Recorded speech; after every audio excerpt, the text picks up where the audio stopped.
तुम्हें पटेल जी सिर्फ खेसारी जी के साथ ही देखने को मिलेगी या अदर स्टार के साथ, जैसे पवन जी के साथ भी कभी देखने को मिलेगी? कौन है पवन जी? भोजपुरी के पावर स्टार।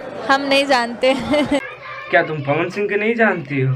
चलो तुमको बताते हैं कि कौन है पवन सिंह।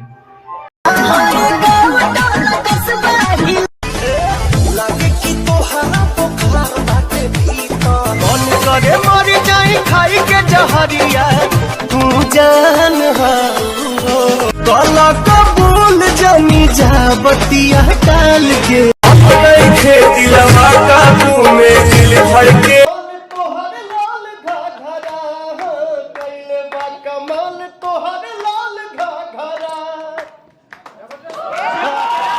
से मेरा यही सोच है कि मैं सबसे छोटा था, हूँ और छोटा ही रहूँ। बस आप सब हैं जो हमारे भगवान हैं, जो आप ही लोग देते हैं श्रेय कि भैया आप क्या कर रहे हैं, क्या किए, क्या करने वाले हैं। ये मेरे लिए पूजा है, ये मेरा सौभाग्य है।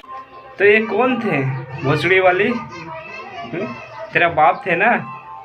पवन सिंह नहीं है, तेरा बाप है। पवन सिंह को नहीं जानते, पवन सिंह को नहीं जानते। पवन सिंह कौन है? तेरा बाप है पवन सिंह। भोसड़ी के औलाद बोलते नहीं जानते। ये कौन है? पवन सिंह नहीं है क्या?